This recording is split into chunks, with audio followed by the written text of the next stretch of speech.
महालक्ष्म्यष्टकस्तोत्रं यः पठेत् भक्तिमान् नरः सर्वसिद्धिमवाप्नोति राज्यं प्राप्नोति सर्वदा. ಶ್ರೀ ಗುರುಭ್ಯೋ ನಮಃ. ಪೂಜ್ಯ ಹಿರಿಯರೇ, ತಾಯಂದಿರೇ, ಸಹೋದರಿಯರೇ ಹಾಗೂ ನನ್ನ ಪ್ರೀತಿಯ ಬಂಧುಗಳೇ, ಎಲ್ಲರಿಗೂ ವರಮಹಾಲಕ್ಷ್ಮಿ ಹಬ್ಬದ ಹಾರ್ದಿಕ ಶುಭಾಶಯಗಳು. ಇಂದು ನಾವು ಅತ್ಯಂತ ಶ್ರದ್ಧೆ, ಭಕ್ತಿ ಮತ್ತು ಸಂಭ್ರಮದಿಂದ ಆಚರಿಸುತ್ತಿರುವ ವರಮಹಾಲಕ್ಷ್ಮಿ ಹಬ್ಬದ ಸಂದರ್ಭದಲ್ಲಿ ನಿಮ್ಮೊಂದಿಗೆ ಕೆಲವು ಮಾಹಿತಿಗಳನ್ನ ಹಂಚಿಕೊಳ್ಳಲು ಇಷ್ಟಪಡುತ್ತೇನೆ. ನಮ್ಮ ಭಾರತೀಯ ಸಂಸ್ಕೃತಿಗಳಲ್ಲಿ ಹಬ್ಬಗಳಿಗೆ ವಿಶೇಷವಾದಂತಹ ಸ್ಥಾನವಿದೆ. ಪ್ರತಿಯೊಂದು ಹಬ್ಬದ ಹಿಂದೆ ಒಂದು ಪೌರಾಣಿಕ ಕಥೆ, ಒಂದು ಧಾರ್ಮಿಕ ನಂಬಿಕೆ ಮತ್ತು ಅದಕ್ಕಿಂತ ಮುಖ್ಯವಾಗಿ ಒಂದು ಜೀವನ ಸಂದೇಶ ಅಡಗಿರುತ್ತದೆ. ಅಂತಹ ಪವಿತ್ರ ಹಬ್ಬಗಳಲ್ಲಿ ವರಮಹಾಲಕ್ಷ್ಮಿ ವ್ರತವೂ ಕೂಡ ಒಂದು. ವರಮಹಾಲಕ್ಷ್ಮಿ ಎಂಬ ಹೆಸರಿನಲ್ಲಿಯೇ ಈ ಹಬ್ಬದ ಮಹತ್ವ ಅಡಗಿದೆ. ವರಗಳನ್ನ ನೀಡುವ ಮಹಾಲಕ್ಷ್ಮಿ ಎಂಬ ಅರ್ಥವನ್ನ ಇದು ನೀಡುತ್ತೆ. ಲಕ್ಷ್ಮೀ ದೇವಿಯನ್ನ ನಾವು ಕೇವಲ ಹಣ, ಐಶ್ವರ್ಯದ ದೇವತೆ ಎಂದು ಮಾತ್ರ ನೋಡೋದಿಲ್ಲ. ನಮ್ಮ ಜೀವನದಲ್ಲಿ ಆರೋಗ್ಯ, ಸಂತೋಷ, ಶಾಂತಿ, ಜ್ಞಾನ, ಧೈರ್ಯ, ಸೌಭಾಗ್ಯ, ಸಮೃದ್ಧಿ ಹಾಗೂ ಸದ್ಗುಣಗಳು ಕೂಡ ಇರಬೇಕು ಎಂಬುದನ್ನ ಈ ಪೂಜೆ ನಮಗೆ ನೆನಪಿಸುತ್ತದೆ. ಸಾಮಾನ್ಯವಾಗಿ ಶ್ರಾವಣ ಮಾಸದ ಶುಕ್ಲ ಪಕ್ಷದ ಶುಕ್ರವಾರದಂದು ವರಮಹಾಲಕ್ಷ್ಮಿ ವ್ರತವನ್ನ ಆಚರಿಸಲಾಗುತ್ತದೆ. ವಿಶೇಷವಾಗಿ ಕರ್ನಾಟಕ ಸೇರಿದಂತೆ ದಕ್ಷಿಣ ಭಾರತದ ಅನೇಕ ಭಾಗಗಳಲ್ಲಿ ಈ ಹಬ್ಬವನ್ನ ಬಹಳ ಭಕ್ತಿ, ಶ್ರದ್ಧೆ ಮತ್ತು ಸಂಭ್ರಮದಿಂದ ಆಚರಿಸಲಾಗುತ್ತದೆ. ಈ ಹಬ್ಬಕ್ಕೆ ಒಂದು ಸುಂದರವಾದ ಪೌರಾಣಿಕ ಕಥೆಯೂ ಕೂಡ ಇದೆ. ಅದೇನಂದ್ರೆ, ಪುರಾಣದ ಪ್ರಕಾರ ಚಾರುಮತಿ ಎಂಬ ಸತೀಶೀಲ ಮಹಿಳೆ ಇದ್ಲಂತೆ.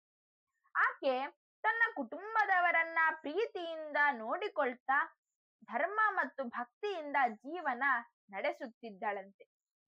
ಆಕೆಯ ಭಕ್ತಿಗೆ ಮೆಚ್ಚಿದ ಮಹಾಲಕ್ಷ್ಮಿ ದೇವಿಯು ಆಕೆಯ ಕನಸಿನಲ್ಲಿ ಕಾಣಿಸಿಕೊಂಡು ಶ್ರಾವಣ ಮಾಸದ ಶುಭ ಶುಕ್ರವಾರದಂದು ತನ್ನನ್ನು ಭಕ್ತಿಯಿಂದ ಪೂಜಿಸುವಂತೆ ಸೂಚಿಸಿದಳು.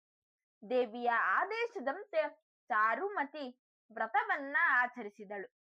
ಆಕೆಯೊಂದಿಗೆ ಇತರ ಮಹಿಳೆಯರು ಭಕ್ತಿಯಿಂದ ಪೂಜೆಯಲ್ಲಿ ಭಾಗವಹಿಸಿದರು. ದೇವಿಯ ಅನುಗ್ರಹದಿಂದ ಅವರ ಕುಟುಂಬಗಳಲ್ಲಿ ಸುಖ, ಶಾಂತಿ, ನೆಮ್ಮದಿ ಮತ್ತು ಸಮೃದ್ಧಿ ನೆಲೆಸಿತು ಎಂದು ಪುರಾಣದಲ್ಲಿ ಹೇಳಲಾಗಿದೆ.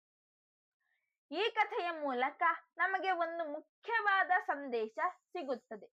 ಅದೇನೆಂದ್ರೆ, ಭಕ್ತಿ ಎಂದರೆ ಕೇವಲ ಪೂಜೆ ಮಾಡೋದು ಮಾತ್ರ ಅಲ್ಲ, ಒಳ್ಳೆಯ ಮನಸ್ಸಿನಿಂದ, ಪ್ರಾಮಾಣಿಕತೆಯಿಂದ ಮತ್ತು ಧರ್ಮದ ಮಾರ್ಗದಲ್ಲಿ ಬದುಕುವುದು ಕೂಡ ಭಕ್ತಿಯೇ.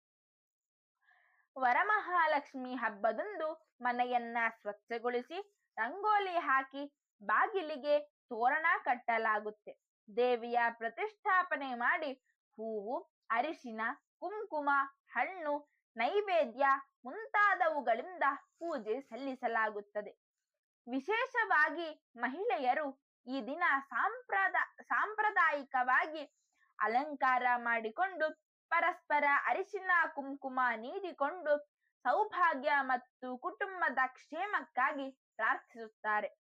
ಇದು ಕೇವಲ ಧಾರ್ಮಿಕ ಆಚರಣೆಯಲ್ಲ, ಮಹಿಳೆಯರ ನಡುವೆ ಸ್ನೇಹ, ಬಾಂಧವ್ಯ ಮತ್ತು ಪರಸ್ಪರ ಗೌರವವನ್ನು ಬೆಳೆಸುವ ಸುಂದರ ಸಂಪ್ರದಾಯವೂ ಕೂಡ ಹೌದು. ನಮ್ಮ ಹಿರಿಯರು ಹಬ್ಬಗಳನ್ನ ಕೇವಲ ದೇವರ ಪೂಜೆಗೆ ಸೀಮಿತಗೊಳಿಸಿರಲಿಲ್ಲ. ಹಬ್ಬದ ನೆಪದಲ್ಲಿ ಕುಟುಂಬದವರು ಒಂದೆಡೆ ಸೇರುವುದು, ಬಂಧು ಬಳಗವನ್ನ ಭೇಟಿಯಾಗುವುದು, ನೆರೆಹೊರೆಯವರೊಂದಿಗೆ ಸಂತೋಷ ಹಂಚಿಕೊಳ್ಳುವುದು, ಬಡವರಿಗೆ ಮತ್ತು ಅಗತ್ಯವಿರುವವರಿಗೆ ಸಹಾಯ ಮಾಡೋದು, ಇವೆಲ್ಲವೂ ನಮ್ಮ ಸಂಸ್ಕೃತಿಯ ಭಾಗವಾಗಿದ್ದವು. ಆದ್ದರಿಂದ ವರಮಹಾಲಕ್ಷ್ಮಿ ಹಬ್ಬದ ನಿಜವಾದ ಅರ್ಥವನ್ನ ನಾವು ಅರ್ಥ ಮಾಡ್ಕೋಬೇಕು. ಮನೆಯಲ್ಲಿ ಹಣವಿದ್ದರೆ ಮಾತ್ರ ಐಶ್ವರ್ಯ ಅಲ್ಲ, ಮನಸ್ಸಿನಲ್ಲಿ ಸಂತೋಷವಿದ್ದರೆ ಅದೇ ನಿಜವಾದ ಐಶ್ವರ್ಯ.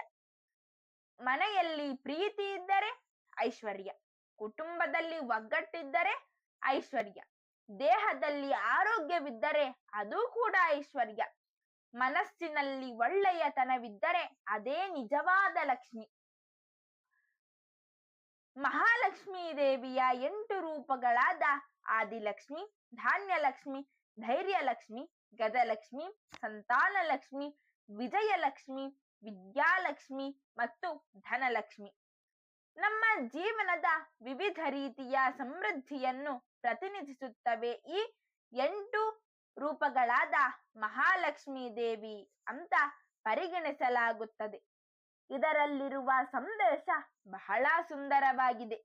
ಜೀವನದಲ್ಲಿ ಹಣ ಮಾತ್ರ ಸಾಕೋಗೋದಿಲ್ಲ.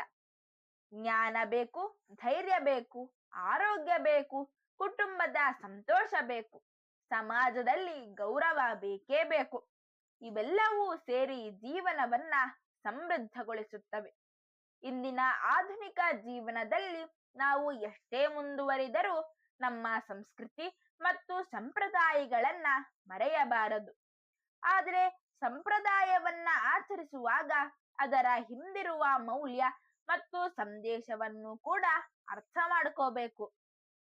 ಈ ದಿನ ನಾವು ದೇವರಲ್ಲಿ ಕೇವಲ ನಮ್ಮ ಮನೆಯ ಸುಖ ಸಮೃದ್ಧಿಗಾಗಿ ಮಾತ್ರ ಬೇಡಿಕೊಳ್ಳದೆ ಸಮಾಜದ ಎಲ್ಲರಿಗೂ ಒಳಿತಾಗಲಿ ಎಂದು ಪ್ರಾರ್ಥಿಸೋಣ. ಯಾರ ಮನೆಯಲ್ಲೂ ಹಸಿವಿರದಿರಲಿ, ಯಾರ ಮನಸ್ಸಿನಲ್ಲೂ ದುಃಖವಿರದಿರಲಿ. ಪ್ರತಿಯೊಂದು ಕುಟುಂಬದಲ್ಲೂ ಆರೋಗ್ಯ, ಸಂತೋಷ ಮತ್ತು ನೆಮ್ಮದಿ ನೆಲೆಸಲಿ. ನಮ್ಮ ಮಕ್ಕಳಿಗೆ ಉತ್ತಮ ಶಿಕ್ಷಣ ದೊರೆಯಲಿ. ನಮ್ಮ ಸಮಾಜದಲ್ಲಿ ಪ್ರೀತಿ, ಸಹಕಾರ ಮತ್ತು ಮಾನವೀಯತೆ ಬೆಳೆಯಲಿ. ಕೊನೆಯದಾಗಿ ಹೇಳೋದಾದ್ರೆ, ಈ ಪವಿತ್ರ ವರಮಹಾಲಕ್ಷ್ಮಿ ಹಬ್ಬವು ನಮ್ಮೆಲ್ಲರ ಜೀವನದಲ್ಲಿ ಹೊಸ ಆಶಾಭಾವನೆ, ಸಂತೋಷ ಮತ್ತು ಸಮೃದ್ಧಿಯನ್ನ ತರಲಿ ಎಂದು ಮಹಾಲಕ್ಷ್ಮಿ ದೇವಿಯಲ್ಲಿ ಪ್ರಾರ್ಥಿಸೋಣ. ಮಹಾಲಕ್ಷ್ಮಿ ದೇವಿಯ ಕೃಪೆ ಪ್ರತಿಯೊಂದು ಮನೆಗೂ ದೊರೆಯಲಿ. ಪ್ರತಿಯೊಂದು ಕುಟುಂಬದಲ್ಲೂ ಸುಖ ಶಾಂತಿ ನೆಲೆಸಲಿ. ಪ್ರತಿಯೊಬ್ಬರ ಬದುಕು ಸೌಭಾಗ್ಯದಿಂದ ತುಂಬಿರಲಿ. ಮತ್ತೊಮ್ಮೆ ಎಲ್ಲರಿಗೂ ವರಮಹಾಲಕ್ಷ್ಮಿ ಹಬ್ಬದ ಹಾರ್ದಿಕ ಶುಭಾಶಯಗಳು. ಶ್ರೀ ವರಮಹಾಲಕ್ಷ್ಮಿ ದೇವಿಯ ಅನುಗ್ರಹ ಸದಾ ನಮ್ಮೆಲ್ಲರ ಮೇಲಿರಲಿ. ಸರ್ವೇ ಜನಾಃ ಸುಖಿನೋ ಭವಂತು, ಸಕಲ ಸನ್ಮಂಗಲಾನಿ ಭವಂತು, ಲೋಕಾಃ ಸಮಸ್ತಾಃ ಸುಖಿನೋ ಭವಂತು. ಧನ್ಯವಾದಾಃ.